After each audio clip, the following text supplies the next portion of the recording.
N മനോബലകങ്ങളിൽ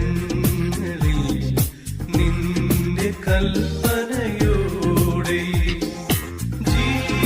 ജീവിതമാ സീനായി മാമലയിൽ ചെടിയാ വളരേണമേ യഹോവേ. N മനോബലകങ്ങളിൽ നിന്റെ കൽപ്പനയോടെ. ദൈവനാമത്തിന് മഹത്വമുണ്ടാകട്ടെ.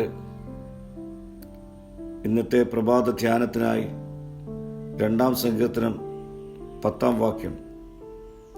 ആകയാൽ രാജാക്കന്മാരെ ബുദ്ധി പഠിപ്പീൻ, ഭൂമിയിലെ ന്യായാധിപന്മാരെ ഉപദേശം കൈക്കൊള്ളുവീൻ.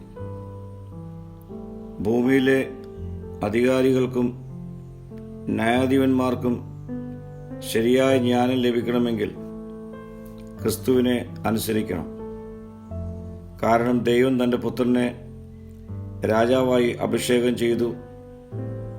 എതിർപ്പുകളുടെ നടുവിൽ അവനെ സിയോനിൽ രാജാവായി ദൈവം വാഴിച്ചുവെന്ന് 6 വാക്യത്തിലും ക്രിസ്തുവിനെ കുറിച്ചുള്ള പുത്രത്വത്തിൻ്റെ സ്വർഗീയ പ്രഖ്യാപനം 7 വാക്യത്തിലും സങ്കീർത്തനക്കാരൻ രേഖപ്പെടുത്തിയിരിക്കുന്നു. ദുഷ്ടന്മാരുടെ നാശം കുശവന്റെ പാത്രം തകർക്കപ്പെടുന്നത് പോലെ ആകുന്നുവെന്ന് ഈ സങ്കീർത്തനത്തിൽ ഓർമ്മിപ്പിക്കുന്നു.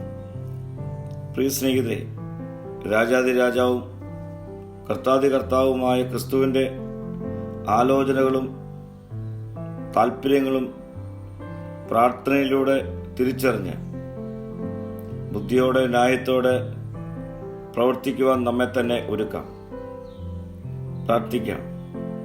ദൈവ ശബ്ദം കേട്ട് ദൈവാലോചനയിൽ ജീവിക്കുവാനുള്ള കൃപ ഞങ്ങൾക്ക് നൽകണമേ. മഹത്വം നീ എടുക്കണം. യേശുവിൻ്റെ നാമത്തിൽ തന്നെ. ആമീൻ.